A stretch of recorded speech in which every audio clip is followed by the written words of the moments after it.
everyone, and welcome to this deep dive. Today, we're going to be looking at a really fascinating idea. Oh, yeah. Yeah, the interconnectedness of science, philosophy, and poetry. We'll be taking a close look at an excerpt from Science Meets Soul. It's by E.D. Gibson. Okay. And you might be thinking, what do those three things even have in common? Yeah, I can see that. But Gibson argues they're all ultimately searching for the same thing. Oh, really? Yeah, to unravel those mysteries of existence. Interesting. Ew. So Gibson is challenging like a common assumption Yeah, about science being all about cold, hard facts and objectivity. right. Yeah, he even brings up that famous Einstein quote. The most beautiful experience we can have is the mysterious. It is the fundamental emotion that stands at the cradle of true art and true science. Ugh, that quote always gives me chills. But is Gibson saying that emotion should be like driving scientific inquiry? Not really. No, he's more focused on that sense of wonder Mm-hmm. that fuels both artists and scientists. For scientists, that wonder leads to asking questions and exploring the unknown, and ultimately making those groundbreaking discoveries. Yeah. It's about recognizing that even with everything we've learned, there's just so much we still don't know. So it's like the more we discover, the more we realize there's this huge universe of knowledge still out there. Right. It's really humbling. Yeah. And speaking of vast universes, you mentioned those incredible images from the James Webb Space Telescope. Oh, yeah.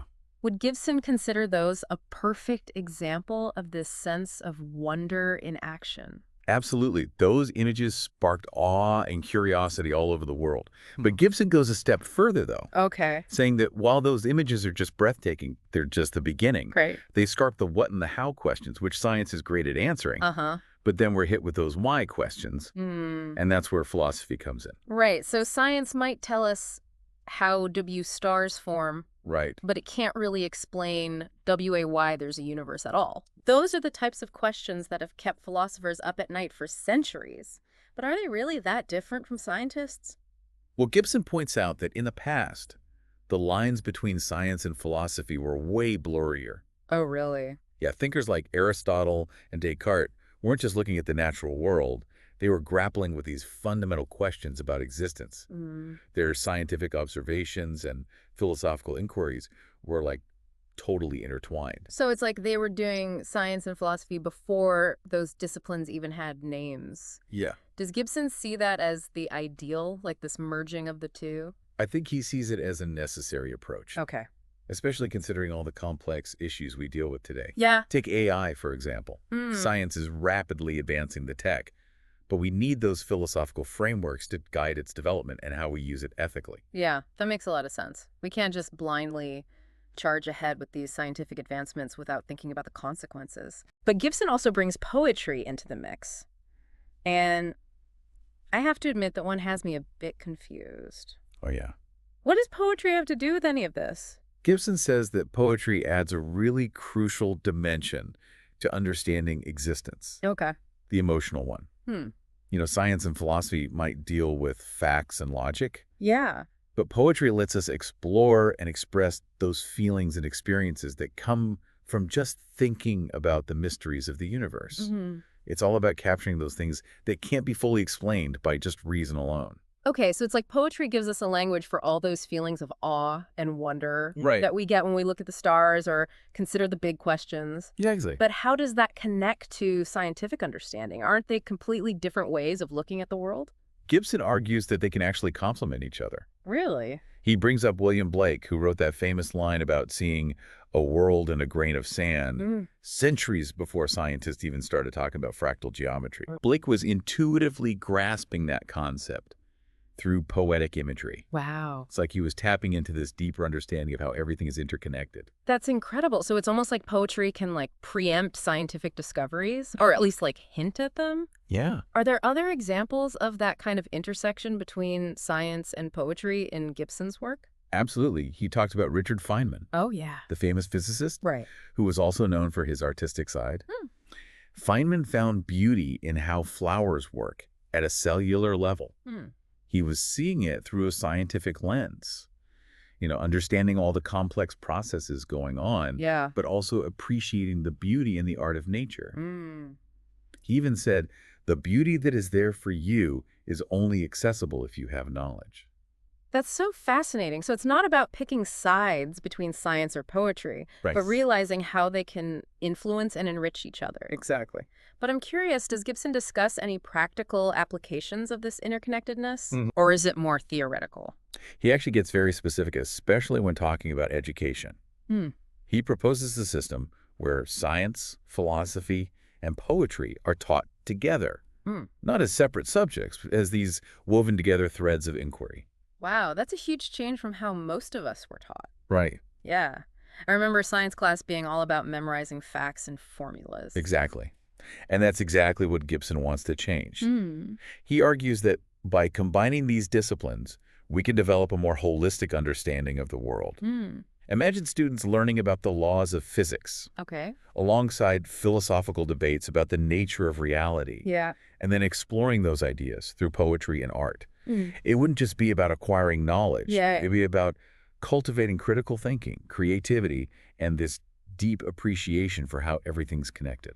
That sounds incredible. But wouldn't that be really challenging to put into practice in a traditional school? He knows it would be tough. But he believes that the potential benefits are just so worth it. Hmm. He argues that this kind of integrated learning would not only create more well-rounded people, but could actually lead to breakthroughs in scientific thinking. Really? How so? Does he give any examples? He points out that tons of major scientific advancements have come from asking those big, open why questions, Right. the ones that philosophy encourages. Right. For example, Einstein's theory of relativity was kind of inspired by his philosophical thoughts about space and time. Oh, wow.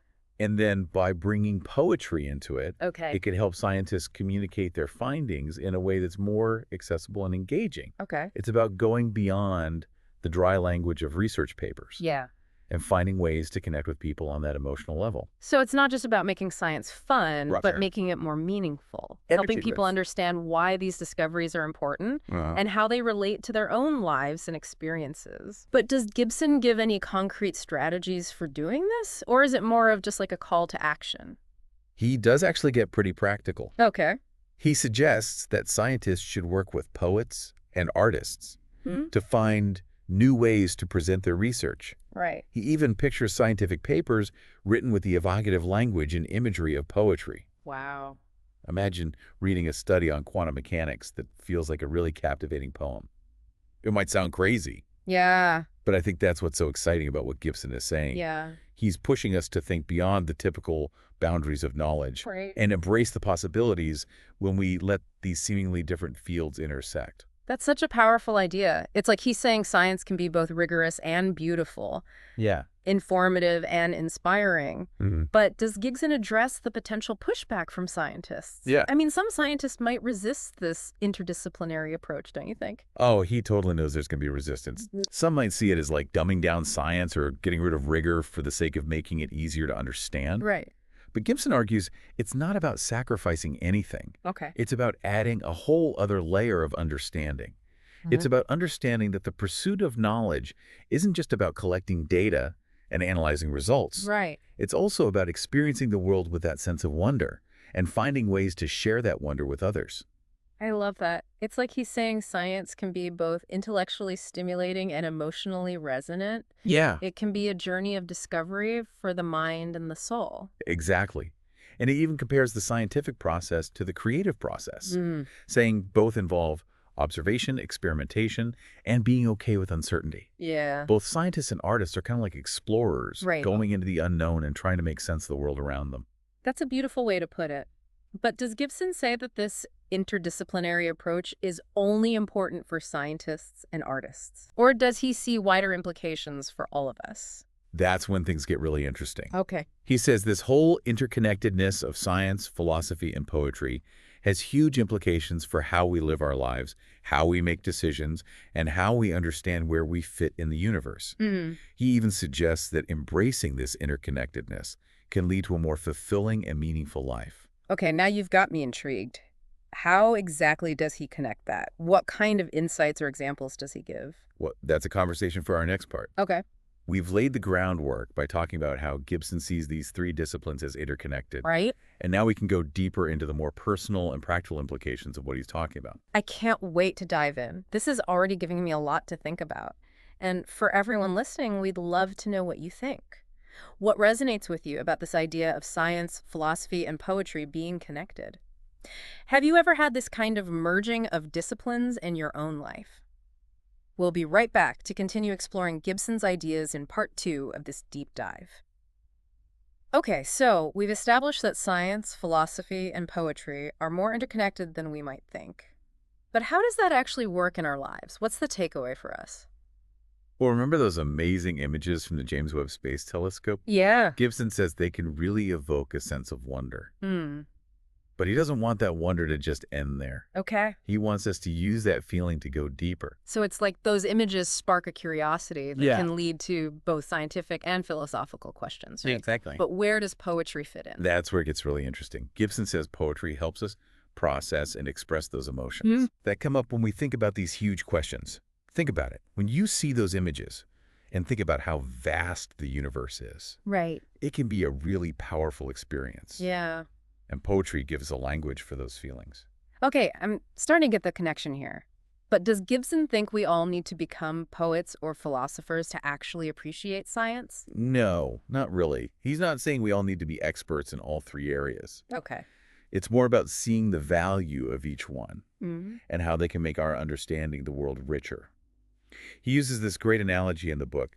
He compares it to looking at a stained glass window. Oh, I love a good analogy. Tell me more about that. Okay, so he says, if you just look at one piece of the window, Right. you miss the beauty of the whole thing. Mm-hmm. Each piece matters, but it's how they all fit together Yeah. that creates that complete picture. Okay.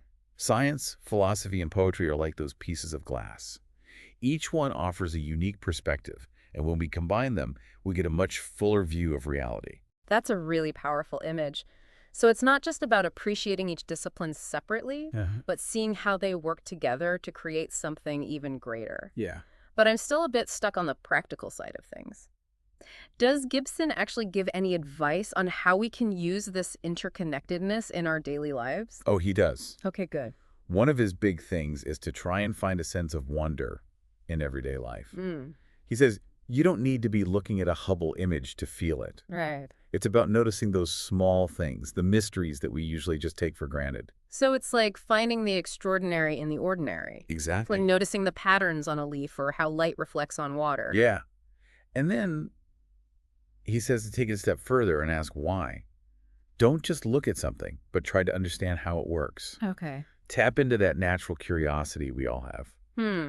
It sounds like he's encouraging us to be more mindful, like to really be present and pay attention to the world around us. Yep. But where does poetry come in? Are we supposed to write poems about our daily routines? Not necessarily, but he does encourage finding ways to express our experiences and what we learn in a way that feels right to us. Yep. That could be through writing, painting, music, dance, whatever you feel drawn to. So it's about being creative, even if we don't think we're artists. Exactly. It's about connecting with the world through our emotions and expressing ourselves. Yeah. But are there any benefits to doing this? Why is it so important to cultivate this interconnectedness? He actually says it can have a big impact on our well-being Mm. and even our sense of purpose. When we approach the world with that sense of wonder and curiosity, Yeah. we open ourselves up to so much more. We become more present in our lives and appreciate the beauty and complexity of it all. And when we use creative ways to explore those experiences, we can gain a deeper understanding of ourselves and the world around us. That makes a lot of sense. So it's like by embracing this interconnectedness, we're not just learning more, but we're also expanding our ability to feel joy, wonder, and meaning. It's a pretty inspiring idea. But I'm also wondering, does Gibson address the difficulty of doing this in a world that often feels so divided and chaotic? He definitely does. He talks about all the information thrown at us constantly, the pressures of modern life, Right. and how technology can disconnect us from nature. But he also believes those challenges make it even more important to cultivate this interconnectedness. So it's like an antidote to all that chaos. Yeah, A way to ground ourselves and find meaning amongst all the noise. exactly. He sees it as a way to reclaim our sense of wonder, Mm, to connect with our own creativity, right. and to feel a sense of belonging in the universe. He even says it's essential for the future of humanity. Wow, those are big statements. What does he mean by essential for the future of humanity? That's where we get to some of Gibson's most thought-provoking ideas. Okay. And we'll be exploring those in our next part. Okay, You've really got me curious. I can't wait to hear more. And for our listeners, we'd love to hear your thoughts. Have you ever experienced that sense of awe or wonder that Hmm. led you to explore something new? Have you found that expressing yourself creatively helps you understand the world?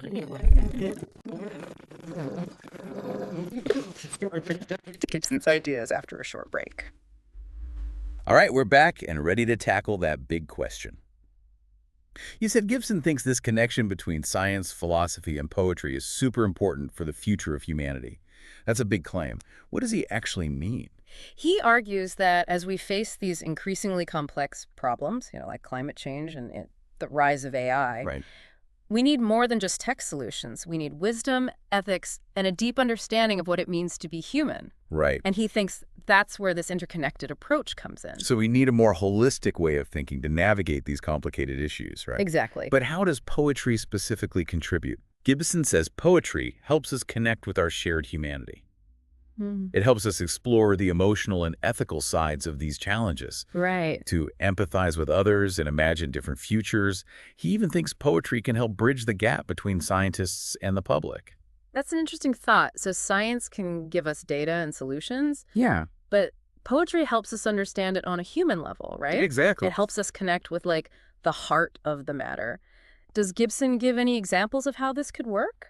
He talks about the importance of communicating scientific findings in a way that connects with people. Right. He imagines scientists working with poets Okay. to create pieces that blend scientific accuracy with emotional depth and artistic beauty. So instead of dry research papers, we'd have poems about climate change Yeah. or plays about AI ethics. That would definitely be a unique way to engage the public. Yeah, it would. But does Gibson think this interconnected approach is something we can all develop in our own lives? Or is it more of a societal shift? He definitely thinks it's something we can all embrace. Okay. He encourages us to find connections between what we're interested in and passionate about. Maybe you're fascinated by astrophysics and also love to write haiku. Mm. Or you're a software engineer who finds peace in reading philosophy. So it's about finding those unexpected links between things that seem totally separate in our lives, like creating our own personal stained glass window. But what's the big goal here? What's Gibson hoping to achieve by encouraging this kind of thinking? He believes that by embracing this interconnectedness, Yeah. we can really understand ourselves, each other, and the universe better. Mm. It's about seeing the world with more wonder, compassion, and creativity. And ultimately, it's about building a more just, sustainable, and meaningful future for everyone. That's a powerful vision. And I think it's really hopeful, too. It suggests we have the power to shape the future, not just through technology, Right. but through our own ways of thinking and being in the world. Exactly. It's about recognizing that learning isn't just a mental thing. Right. It's a deeply human experience that involves our hearts, our imaginations, and our souls. I love that. It's like we're being called to be not just scientists, philosophers, or poets, Yeah. but a mix of all three. To approach the world with curiosity and compassion, Mm-hmm. to look for understanding and meaning, and to always keep exploring the mysteries around us.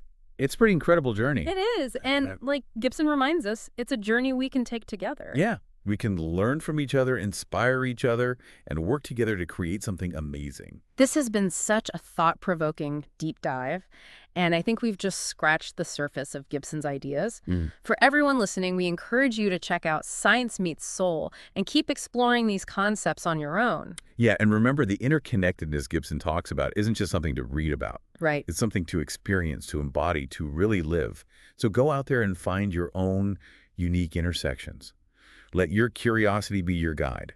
Let your heart inspire you, and let your imagination run wild. You never know what incredible things you might discover.